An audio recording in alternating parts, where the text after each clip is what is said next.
বন্ধু, মা বাবাকে ভালোবাসা ফরজ। মা বাবার কলিজায় আগুন দেওয়া হারাম। কোনো যুক্তি নেই, কোনো তর্ক নেই। ও বন্ধু, কোনো অজুহাত নেই রে।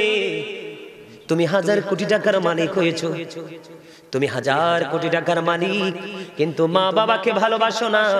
আজকে সকালবেলা না জানি গতকালকে দেখছি সভাপতি সাহেব টিভির মধ্যে খবরে দেখায় এক একটা ছেলে প্রফেসর, ইঞ্জিনিয়ার, বাবা মার ঠিকানা হলো বৃদ্ধাশ্রম। জোরে জোরে বলেন না নাউজুবিল্লাহ।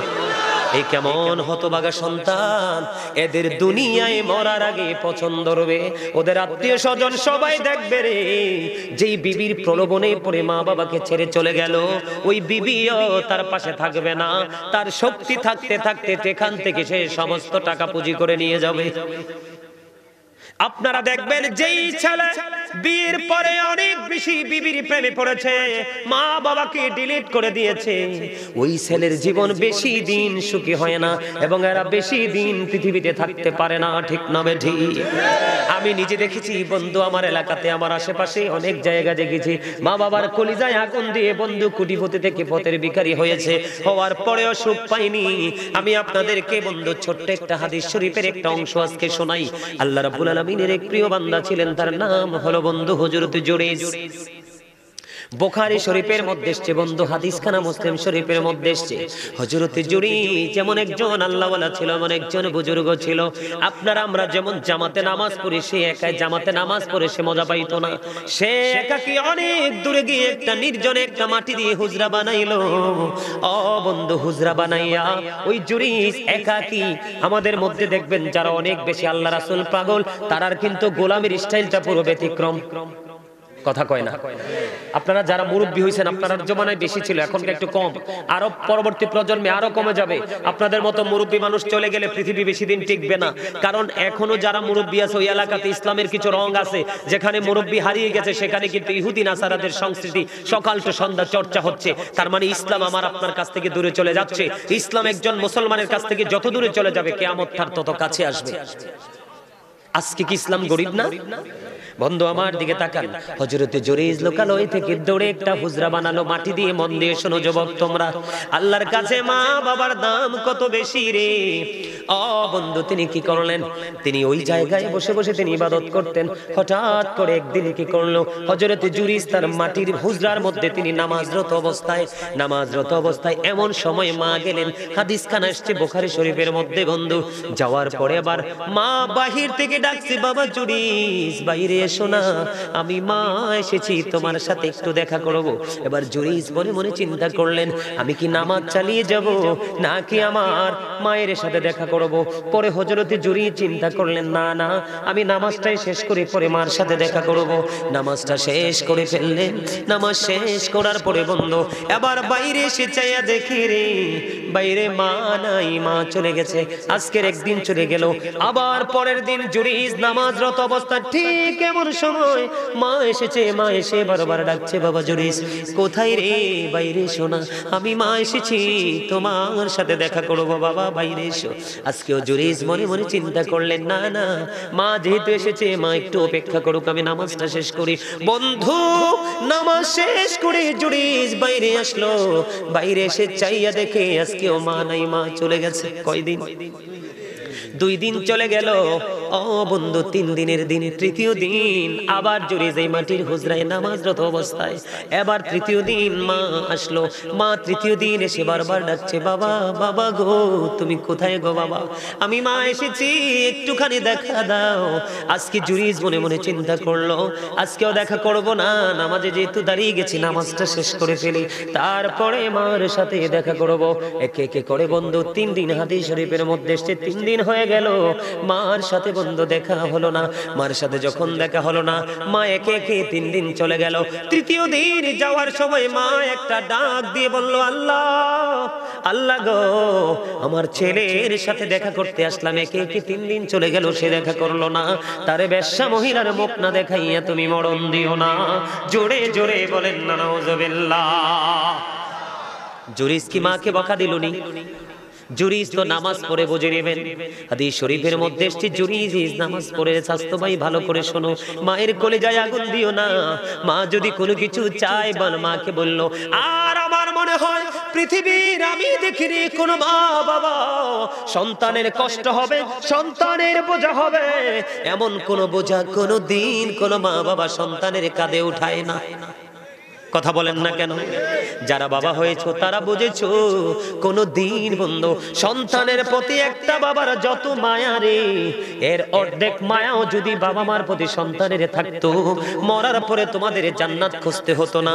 পৃথিবীটাকে আল্লাহ জান্নাতের সুখে ভরপুর করে দিত। এই পৃথিবীর বুকে দুইটা কারণে মানুষ অশান্তির মধ্যে আছে, অভাবের মধ্যে আছে, রোগ বিমারের মধ্যে আছে রে। একটা হলো নবীর সাথে কন্টিনিউ বেয়াদবি, নবীর অর্ডারকে অমান্য করা, আর একটা হলো মা বাবার কলিজায় কন্টিনিউ ব্যথা দেওয়া। ঠিক না বেঠি? বন্ধুরে আমার, হাদিস শরীফের নমুনা তোমরা দেখো, মায়ের পাওয়ারটা কেমন, মা কেমন বদদুয়া দিল। আল্লাহ একে একে 3 দিন এসেছি, সন্তানটা দেখা দিল না। তার বেশ্যা মহিলার মুখ না দেখাইয়া তারে মরণ দিও না। আল্লাহ তো মায়ের বদদুয়া কবুল করে ফেলেছে। পাশে ছিলেন এক বেশ্যা মহিলা। বেশ্যা মহিলা কিন্তু এতদিন জুরিসকে নিয়ে ভাবে নাই, জুরিসকে নিয়ে কোনো নোংরা চিন্তা করে নাই। মা যেদিন অভিশাপ দিয়ে চলে গেল রে, এবার হযরতে জুরিসকে নিয়ে ওই বেশ্যা মহিলা এবার ভাবতে শুরু করলো। জোরে জোরে বলেন না নাউজুবিল্লাহ। এবার বন্ধু ওই বেশ্যা মহিলার পেটে বাচ্চা। এবার মানুষ ওই বেশ্যা মহিলাকে প্রশ্ন করতে শুরু করলো, তোমার পেটে বাচ্চা আসলো কোত্থেকে? কয় আমি এই বাচ্চা এনেছি জুরিস থেকে। সরল মনা জুরিস তো কিছুই জানে না, জুরিস কিচ্ছু জানে না রে দয়াম সতীর মানুষ। ও যুবকেরা, এই জুরিস কিন্তু কিছুই জানে না, সরল মনা জুরিস। এবার যখন শুনতে পাইলেন বেশ্যা মহিলার পেটের বাচ্চা জুরিজের কাছ থেকে নিয়ে এসেছে, তৎকালীন সময় আমাদের সমাজের মধ্যে দেখবেন কিছু লোক থাকে, দেখবেন ভালো চোর যদি চুরি করে কিছু কোনো টেনশন করে না, কিন্তু ভালো মানুষ কিছু করলে এটা নিয়ে বেশি ছড়াছড়ি করে। আছে না নাই? আমাদের সমাজের মধ্যে এমন কিছু দুষ্ট প্রকৃতির লোক থাকে বন্ধু। এবার ওই জুরিজের ক্ষেত্রেও তেমন হলো। জুরিস তো আল্লাহওয়ালা বুজুর্গ, শুনতে দেরি জুরিস ওই বেশ্যা মহিলার সাথে অবৈধ সম্পর্ক করে তার পেটে বাচ্চা দিয়ে দিল। এবার কি করলেন বন্ধু? সঙ্গে সঙ্গে তাৎক্ষণিক সময়ে ওই তৎকালীন সময়ে মানুষ দৌড়ে চলে আসলো, জুরিজের মাটির হুজরাটা ভেঙে ফেললো। জুরিসকে মারতে শুরু করলো, টেনে হেসড়ে তাকে তার হুজরা থেকে বের করে শুরু করলো। এবার জুরিস বারবার ডেকে বলছে, কে রে, কেন তোমরা আমাকে প্রহার করছো, কেন আমাকে আঘাত করছো রে, আমার দোষ কি? ও বন্ধু, হাদিস শরীফের মধ্যে এসেছে ওই সরল মনা জুরিস, আল্লাহওয়ালা জুরিস, তিনি কিছুই তো জানে না, চেঁচিয়ে চেঁচিয়ে হুজরা থেকে পর্যন্ত বের করে নিয়ে আসছে। ওই বন্ধু হুজরা পর্যন্ত ভেঙে ফেলেছে। এবার বারবার জুরিস বলছে, আমার অপরাধ কি? কই তোমার অপরাধ হলো বেশ্যা মহিলার পেটে তুমি বাচ্চা দিয়েছো। এই কথা শোনার পরে হযরত জুরিস একটা ডাক দিয়ে বলল, ও বন্ধু, তোমার আমাকে একটা ঘটি পানি দাও। ও বন্ধু, পানি যখন দেওয়া হলো, পানি দেওয়ার পরে জুরিদ ওযু করলো, ওযু বানানো শেষ হওয়ার পরে আবার ডাক দিয়ে বলল, কোথায় রে সেই বাচ্চাটা, আমার কাছে নিয়ে আসো। বেশ্যা মহিলার পেটের বাচ্চাটা আমার কাছে নিয়ে আসো। বেশ্যা মহিলার বাচ্চাটা বন্ধু জুরিজের সামনে আনতে দেরি রে। এবার ওই জুরিজ কি করলেন, বাচ্চাটার পেটটার উপর হাতটা রাখলো, বাচ্চাটার পেটটার উপর হাতটা রেখে একটা ডাক দিয়ে বলল, বাবু, বাবু বলো না তোমার বাবা কি? এবার ওই ছোট্ট বাচ্চা সবার সামনে, অসংখ্য মানুষের সামনে দেখিয়ে দিল, ওই রাখাল আমার বাবা। জোরে জোরে বলেন আল্লাহু আকবার। এখান থেকে কিছু বুঝতে পারছেন নি? তাহলে জুরিজের পাওয়ার আসেনি, তার ক্ষমতা আসেনি, আল্লাহ তারে কবুল করছেনি। এত পাওয়ার, যেই বাচ্চাটা ধুল নাই, কথা বলার সময় হয়নি, বরকতময় জুরিজের হাতটা টাচ করতে দেরি, ওই বাচ্চাটার জবান খুলে গেল। ওই রাখালের দিকে ইশারা করে দিল, রাখাল আমার বাবা।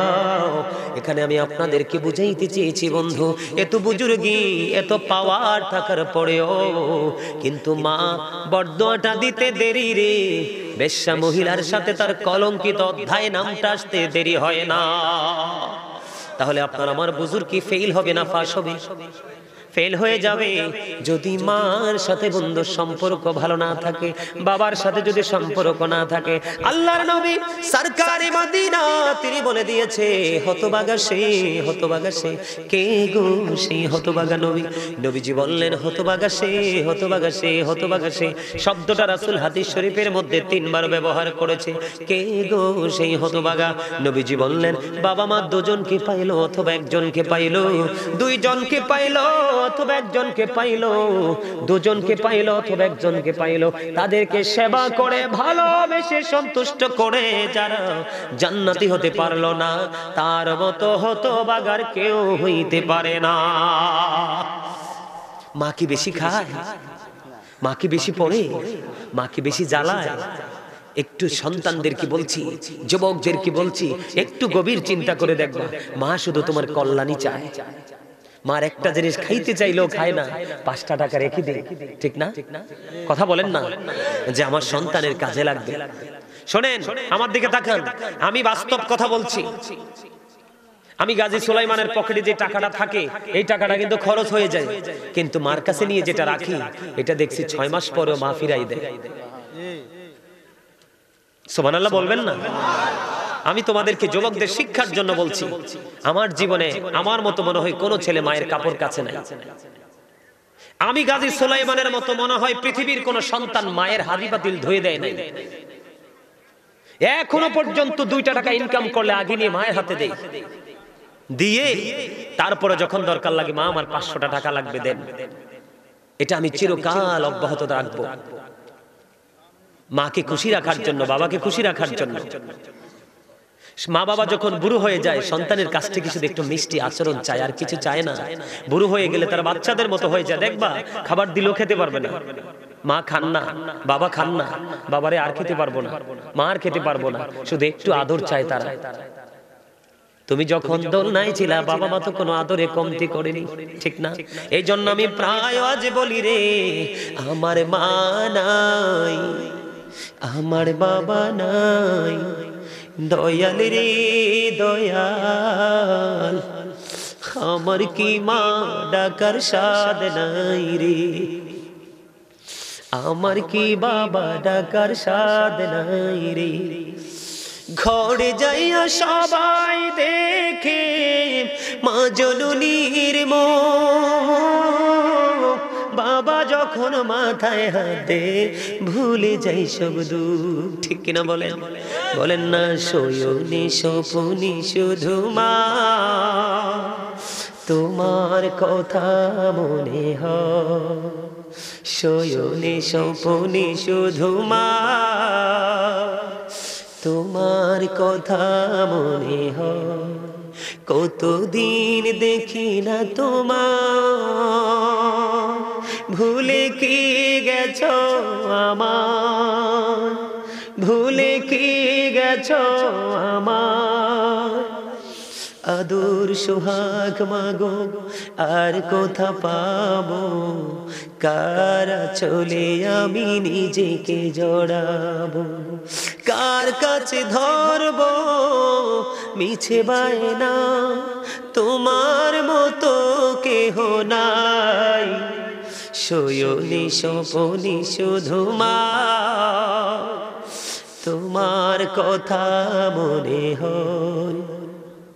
আমার ভুবন জোড়ে শুধু দুঃখ জ্বালা, কে আর পরাবে আমায় সুখের সীমালা, আমার ভুবন জোড়ে শুধু দুঃখ জ্বালা, কে আর পরাবে আমায় সুখের সীমালা, কপালে কি দেবে আর কাজলে রুটি, তুমি জেনে ধরাই, শয়নে স্বপনে শুধু মা তোমার কথা মনে হয়। মার কথা কি মনে পড়ে না? হ্যাঁ, যার মা নাই সে বোঝে তার পৃথিবীটা শূন্য। কত মহিলার চেহারা দেখা যায়, মাকে দেখা যায় না। যার বাবা নাই সে দেখে বুড়ো হলে কি হয়েছে, বাবার প্রেম কোনোদিনও মরে না। বন্ধু, কত পুরুষের চেহারা দেখা যায়, বাবার চেহারা কোথাও দেখা যায় না। আমার নবীজি বললেন, উম্মতেরা রে, মায়ের দিকে তোমরা মায়ার নজরে তাকাইও। নবী গো, মায়ের দিকে যদি মায়ের নজরে তাকাই, লাভটা কি? তোমার আমল নামায় একটা হজের সওয়াব দেওয়া হবে। ইয়া রাসূলুল্লাহ, ইয়া হাবিবাল্লাহ, নবী গো, ও নবী, দৈনিক যদি 100 বার তাকাই, আমার নবীজি ডাক দিয়ে বললেন, তাহলে 100 হজের সওয়াব দেওয়া হবে। এর দায়াম সাথীর যুবক, পৃথিবীর কতবার গিয়ে তুমি হজ করতে পারবা? মক্কা মদিনায় তুমি কয়বার যাইতে পারবা? সময় থাকলেও তোমার টাকা থাকবে না, টাকা থাকলেও তোমার শরীরে কুলাইবে না। কথা বলেন না কেন বন্ধু?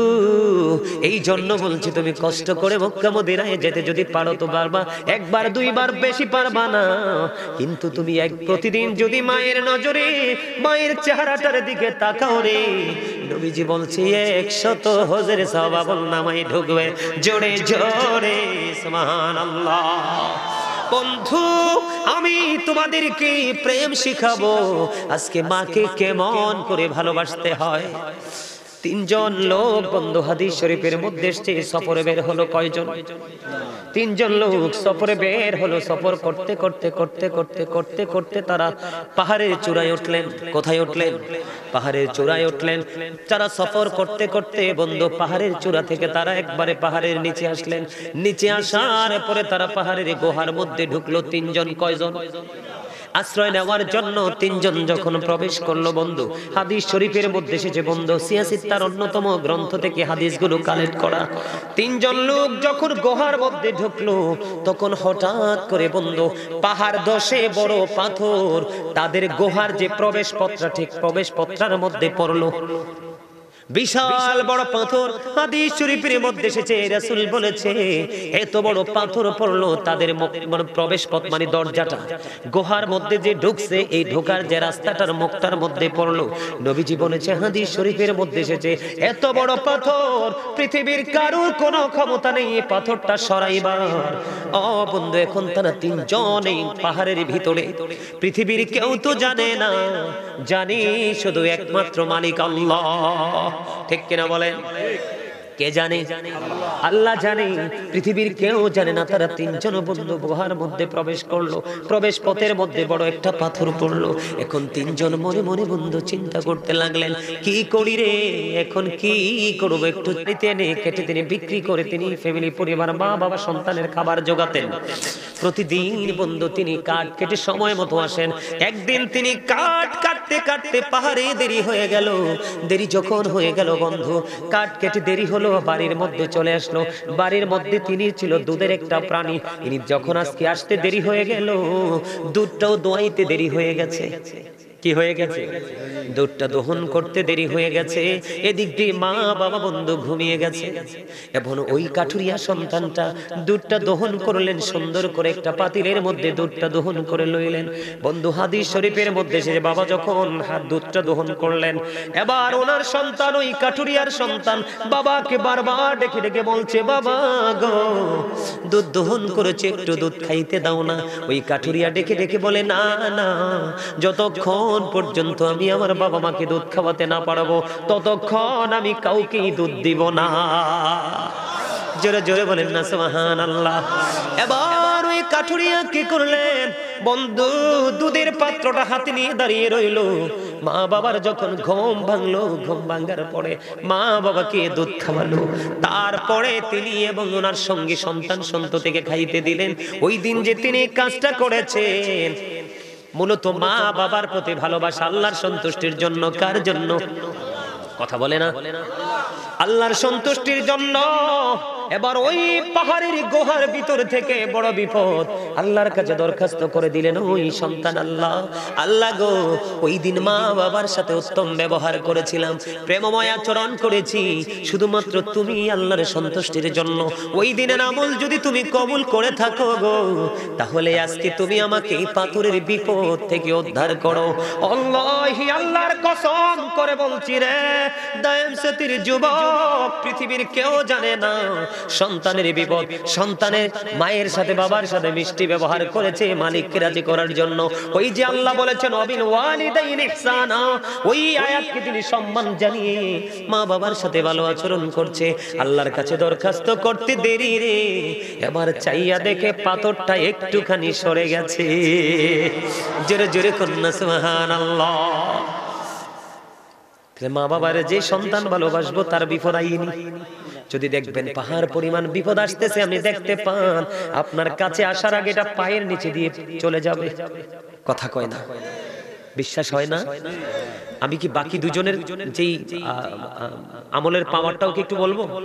তিনজন তো বিপদগ্রস্ত, কয়জন? নাকি এখান থেকে শেষ করে দিব? বন্ধু দ্বিতীয় জন বলবো নি, যুবকরা কইলিনি আবার সেতে সত্য না ডাক্তার সাহেব, সত্য না? আলহামদুলিল্লাহ। যুবক তোমাদেরকে শিখানোর জন্য আসছি, বোঝানোর জন্য। দ্বিতীয় নাম্বার যে যুবকটা, তার দোয়াটা আল্লাহ কবুল করবে। দ্বিতীয়বার যিনি দরখাস্ত করলে কবুল করবে, ওই যুবক হাদিস শরীফের মধ্যে এসেছে সে তার একজন চাচাতো বোনকে ভালোবাসতো। কি করত? চাচাতো বোনকে ভালোবাসতো। হাজার চেষ্টা করেছে চাচাতো বোনকে সে কাছে পাওয়ার জন্য, তার যৌন আকাঙ্ক্ষা মিটানোর জন্য। কোনোভাবে সে সুযোগ পায় না। তৎকালীন সময় হঠাৎ করে দুর্ভিক্ষ যখন শুরু হলো, তার মা বাবা তার কাছে নেই। 200 দিরহাম দিলেন। কয়শো? তখন ওই দুর্ভিক্ষের সময় মেয়েটাকে 200 দিরহাম দিল। ওই দ্বিতীয় ব্যক্তি যার দোয়া কবুল করার জন্য আমার আল্লাহ অধীর আগ্রহী।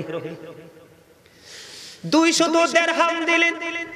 200 দিরহাম দেওয়ার পরে ওই 2 নাম্বার যুবকের দোয়া আল্লাহ কবুল করবে রে। 200 দিরহাম দেওয়ার পরে এবার মেয়েটা রাজি হলো। বন্ধু, মেয়েটার একেবারেই কাছাকাছি চলে গেল যুবকটা। মেয়েটার একেবারে কাছাকাছি যাওয়ার পরে মেয়েটা একটা ডাক দিয়ে বলল, আমার ইজ্জত লুটে নিও না, আমার ইজ্জত তুমি নষ্ট করো না। আমার ইজ্জত আমাকে সুরক্ষিত রাখতে হবে। কার জন্য? যিনি আমাকে বিয়ে করে বউ করে নিয়ে যাবে তার জন্য। জোরে জোরে কন্যা সুবহানাল্লাহ। এখনকার ছেলেরা বন্ধু, মেয়েরা যদি 3 রাস্তার মোড়ে দিয়ে যায়, একটা রাস্তার কোণে দাঁড়িয়ে থাকে মেয়েদেরকে ইফটিজিং করার জন্য। কথা বলেন না কেন? মেয়েদেরকে ডিস্টার্ব করার জন্য। যুবক, ইসলাম কত সুন্দর, কত প্রেমময় দেখো রে। ওই মেয়েটা যখন বললো আমাকে ইজ্জত নষ্ট করো না, আমার ইজ্জত নিও না, আমি আমার স্বামীর জন্য সেটাকে মজুত রাখতে হবে। বন্ধু, এই কথা বলতে দেরি রে। দ্বিতীয় জন তিনি কি করলেন? মেয়েটাকে ছেড়ে অনেক দূরে চলে আসলেন এবং 200 দিরহাম দিয়েছিলেন। 200 দিরহামের দাবিও তিনি মাফ করে দিলেন। শুধুমাত্র সেই দিন সে ছেড়ে দিয়েছেন আল্লাহকে রাজি করার জন্য। ওই ব্যক্তি হলো আজকের বিপদগ্রস্ত দ্বিতীয় ব্যক্তি। দ্বিতীয় ব্যক্তি আল্লাহর কাছে বললেন, আল্লাহ আমি কি করেছি? আমি ওই মেয়েটার কাছে গিয়েছি একেবারে কাছাকাছি, চাইলে সেদিন তার ইজ্জত আমি নষ্ট করতে পারতাম। তুমি আল্লাহকে ভয় করে, তুমি আল্লাহর সন্তুষ্টির জন্য তোমার কাছে হিসাব দিতে হবে চিন্তা করে আমি ওই মেয়েটাকে ছেড়ে 200 দিরহামের দাবি পর্যন্ত ছেড়ে দিয়ে চলে আসলাম। আল্লাহ গো, তুমি আমাকে ওই দিনের আমল যদি তোমার কাছে কবুল হয়ে থাকে, আজকে আমাকে এই বিপদ থেকে তুমি উদ্ধার করো। দোয়া শেষ হইতে দেরি রে। এবার চাইয়া দেখে বন্ধু, পাথরটা আরো একটু সরে গেছে আল্লাহর কুদরতি ভাবে। জোরে জোরে বলেন না সুবহানাল্লাহ। আমি তোমরা যুবকদেরকে অ্যাক্টিভ করার জন্য আরেকটা ছোট্ট ঘটনা বলবো। হযরত ওমর রাদিয়াল্লাহু তাআলা আনহুর জামানায় সেই ঘটনাটা ঘটেছে। একজন যুবক প্রতিদিন 5 ওয়াক্ত নামাজ পড়তেন। যে বাড়ির উপর দিয়ে নামাজে যেতেন, ওই বাড়ির মধ্যে ছিলেন একটা যুবকী, প্রতিদিন তাকে প্রেম আকাঙ্ক্ষা দেখাতো। মানে মেয়েটা যুবকটাকে অনেক বেশি ভালোবাসতো, প্রতিদিন তাকে কাছে চাইতেন, কিন্তু যুবকটা পাত্তা দিতেন না। একদিন এশারের নামাজ পড়ে ফেরার পথে মেয়েটা এমন ভাবে প্রেম আকাঙ্ক্ষা দেখালেন, যুবকটা মেয়েটার ঘরে চলে গেল। মেয়েটার ঘরে গিয়ে দেখলেন তার স্বামী স্ত্রী হয়নি। মেয়েটা এমন ভাবে ঘরটা সাজিয়ে রেখেছে, মনে হয় যেন ভাসুর ঘর। এমন অবস্থা যখন দেখলেন, যুবকটা বুঝতে পেরেছেন যে শয়তান তাকে কৌশলে এখানে নিয়ে এসেছে। হঠাৎ করে যুবকটার অন্তরে আল্লাহর ভয় চলে আসলো। হাসুরের দিনে আল্লাহর দরবারে জবাব দিতে হবে। এর মধ্যে সবচেয়ে বড় জবাব হলো যৌবনকালের জবাব। যুবক বলো, যুবতী বলো, যৌবনকালের হিসাবটা না দিয়ে একটা সেকেন্ড নড়াচড়া করা যাবে না। এবার আল্লাহর কথা চিন্তা করতে করতে এই মেয়েটার ঘরের মধ্যে যুবকটা বেহুশ হয়ে যায়। সুবহানাল্লাহ বলেন না, আরো জোরে। আপনারা কি সহজ মনে করছেন? যুবকটা বেহুশ হয়ে গেল বন্ধু। বেহুশ যখন হয়ে গেল, সে তো সময় মতো ঘরে ফিরে যায় না। বাবা মা পাগলের মতো খুঁজতেছে, তারে খুঁজেও তো পায় না। এবার কি করবে? খুঁজতে খুঁজতে বেহুশ সচেতন ছেলেটাকে পাইলেন এই মেয়েটার ঘরে যখন পাইল, মেয়েটার ঘরে বন্ধু পাওয়ার পরে এবার কি করলেন? তাকে বেহুশ অবস্থায় তাদের ঘরে নিয়ে গেলেন। ঘরে যাওয়ার পরে আল্লাহর কুদরতে ছেলেটার সেন্স ফিরে আসলো। সে ছেলেটার যখন হোশ ফিরে আসলো, ছেলেটাকে প্রশ্ন করলেন, বাবা তুমি কেমন করে গেলা? বাবা বিস্তারিত ঘটনা খুলে বলল। বন্ধু ঘটনাটা খুলে বলতে দেরি রে, আবার সঙ্গে সঙ্গে ছেলেটা বেহুশ হয়ে যায়। এই বেহুশে সে পৃথিবী থেকে বিদায় হয়ে যায়, তার মানে মারা যায়। ইন্না লিল্লাহি ওয়া ইন্না ইলাইহি রাজিউন। যখন সে মারা গেল, মারা যাওয়ার পরে বন্ধু তাকে কবরে দাফন করলো। তারপরে হযরত ওমর রাদিয়াল্লাহু তাআলা আনহুকে ডাকা হলো। আসার পরে জলদি করে বিস্তারিত ঘটনা বলা হলো। এবার বলার পরে ওমর রাদিয়াল্লাহু তাআলা আনহু ডাক দিয়ে বললেন, চলেন তার কবরের পাশে যাই। তার কবরের পাশে গেলেন। যাইয়া হযরত ওমর বলতেছে, যেই বান্দা পাপ করতে গিয়ে ফিরে আসবে রে আল্লাহকে ভয় করে, আল্লাহর কাছে হিসাব দিতে হবে চিন্তা করে, ওই বান্দা মৃত্যুবরণ করার সঙ্গে সঙ্গে তার কবরে 2টা জান্নাতের সুখ বরাদ্দ দেওয়া হয়। হযরত ওমর রাদিয়াল্লাহু তাআলা আনহু বলে দিলেন। হযরত ওমর বলতে দেরি রে, ওই কবর থেকে, যুবকের কবর থেকে হঠাৎ করে আওয়াজ বের হলো। ওই যুবক ডাক দিয়ে বলতেছে, ও খলিফাতুল মুসলিমিন, আপনি যা বলেছেন তাই সত্য, আমাকে কবরে রাখতে দেরি গো, আমার কবরে 2টা জান্নাতের সুখ বরাদ্দ আছে। আমার রাসূল বলেছেন, আল কবরু রাওজাতুম মির রিয়াদিল জান্নাতি আও হুফরাতুম মিন হুফারিন নার। আমার রাসূল বলে দিয়েছেন, কবরটা জান্নাতের একটা বাগান হবে, জাহান্নামের একটা গর্ত হবে। যারা মুমিন, যারা আল্লাহকে ভয় করবা, তাদের নিয়ামত শুধু মরার পরে নয়, দুনিয়াতে তোমরা নিয়ামত পাবে। আল্লাহ রাব্বুল আলামিন বলেছেন, আল্লাযীনা আমানু, যারা ঈমান এনেছে, ওয়া কানু ইয়াত্তাকুন, এবং তাকওয়া অবলম্বন করেছে। আল্লাহ বলেছেন, লাহুমুল বুশরা, তাদের জন্য সুসংবাদ, ফিল হায়াতিদ দুনিয়া, দুনিয়ার জীবনে, ও ফিল আখিরা, এবং পরকালের জীবনে। বন্ধু তোমরা প্রথমত ঈমানদার হবা, তারপরে আল্লাহকে ভয় করবা। আল্লাহ রাব্বুল আলামিন বলেছে, তোমার জন্য নিয়ামতের খবর দুনিয়ার জীবনে ও পরকালের জীবনে। জোরে জোরে সুবহানাল্লাহ। ওই 2 নাম্বার যুবক একটা মেয়ের একেবারে কাছাকাছি চলে গেলেন, যৌন আকাঙ্ক্ষা মিটাতে পারে। তারপর আল্লাহকে ভয় করে মেয়ের অনুরোধ শুনে ছেড়ে আসলো। দরখাস্ত করতে দেরি রে, পাথরটা আরো একটু সরে গেল, কিন্তু বের হওয়া যাবে না। মানে বের হওয়ার মতো রাস্তা এখনো হয়নি, এটা হাদিস শরীফ প্রমাণ করে। আমি না। এবার বন্ধু দুজনের ফয়সালা হলো, আরেকজন বাকি আসেনি। কথা কয় না কেন? আমাদের দেশে দেখবেন, একজনের ক্ষমতা থাকলে ক্ষমতার অপব্যবহার বেশি করে, বৈধটা না করে। কথা কয় না? হেসা কইছি না মিছা কইছি? কাজ করাইয়া শ্রমিকের বেতন দেয় না, এই জন্য কোম্পানি পুড়ে যায়। নির্দিষ্ট করে আল্লাহ রাসূলের আইন মেনে সম্পত্তির যাকাত দেয় না, এই জন্য গভীর সমুদ্রের তলদেশে তলিয়ে যায়। কথা কয় না? জন লাগে আমি বানাইয়ে কই। শোনেন না, তৃতীয় জন যিনি, ওনার ত্যাগ দেখেন। তৃতীয় জনের জীবনে আল্লাহর পছন্দের একটা আমল উসিলা করে তিনি দরখাস্ত দিলেন। ওই লোক, তিনি কাজ করিয়েছিলেন শ্রমিক দিয়ে, কাজ করাইছেন, পরে সব শ্রমিক তার কাজের বেতন নিয়ে নিল। একজন শ্রমিক তার বেতন না নিয়ে চলে গেল। অনেক পরে শ্রমিক একদিন ফিরে আসলো, আপনি আমার ওই দিনের মনিব ছিলেন গো, আমি আপনার কাজ করেছিলাম, কিন্তু বেতনটা তো নেইনি, আজকে এসেছি আপনার বেতনটা আমার নেওয়ার জন্য। বন্ধু আল্লাহর কসম করে বলছি, তোমরা এখান থেকে শিক্ষা নাও। তিনি যখন বললেন আমি আজকে এসেছি, শ্রমিক বললেন আপনার কাছ থেকে আমি আজকে মজুরিটা বুঝে নেওয়ার জন্য, ওই তৃতীয় ব্যক্তিটা কি করলেন? একটা মাঠের দিকে দেখিয়ে দিলেন। কোন দিকে? একটা মাঠের দিকে দেখিয়ে দিল।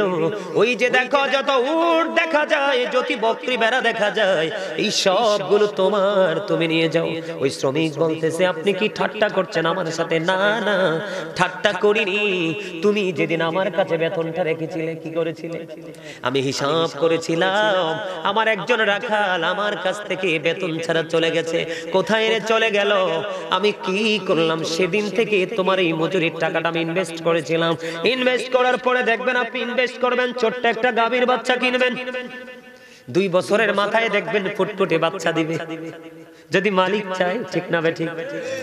আরো 2 বছর পরে দেখবেন ওইটা যদি বাচ্চাটা যদি হয় বন্ধু মহিলা বাচ্চা, আরো 2 বছর পরে দেখবেন ওটা আবার সন্তান সম্ভবা হয়ে যাবে। কথা কয় না? এটা এই সম্পদগুলো হলো মুমিনের জন্য বড় নেয়ামত। ঠিক তেমনি ভাবে ওই মালিক ওই শ্রমিকের টাকাটা ইনভেস্ট করেছিল বন্ধু, একটা থেকে দুইটা, দুইটা থেকে তিনটা, তিনটা থেকে চারটা, এরকম করতে করতে অনেকগুলো হয়ে গেল। এবার ডাক দিয়ে বললেন এগুলো তুমি নিয়ে যাও। ওই তৃতীয় ব্যক্তি আল্লাহর কাছে ডেকে ডেকে বলে, মালিক মালিক ও আমি আমার শ্রমিকের বেতন তো খাইনি, কারণ আমি জানি তোমার কাছে হিসাব দিতে হবে, কানায় কানায় হিসাব দিতে হবে। তুমি বলেছো ইন্না বাতশা রাব্বিকা লাশাদীদ, তুমি বলেছো the seizing of Allah is difficult, আল্লাহর ধর আল্লাহর পাকড়াও বড় শক্ত বড় কঠিন। আল্লাহ বলেছেন ইন্নাল্লাহা সারিউল হিসাব, Allah is going to take account, Allah হিসাব গ্রহণে অত্যন্ত তৎপর। মনিব আমি জানি আমার হিসাব দিতে হবে, এই জন্য তোমার সন্তুষ্টির জন্য আমি ইনভেস্ট করেছিলাম। ওই দিন সবগুলো সম্পদ ওই শ্রমিককে বুঝিয়ে দিয়েছি শুধুমাত্র তোমার সন্তুষ্টির জন্য। ওই দিনের আমল যদি তুমি কবুল করে থাকো গো, তাহলে আজকে এই বিপদ থেকে উদ্ধার করে দাও। বন্ধু এই দোয়া শেষ হইতে দেরি রে, সঙ্গে সঙ্গে পুরো পাথরটা সরে গেল।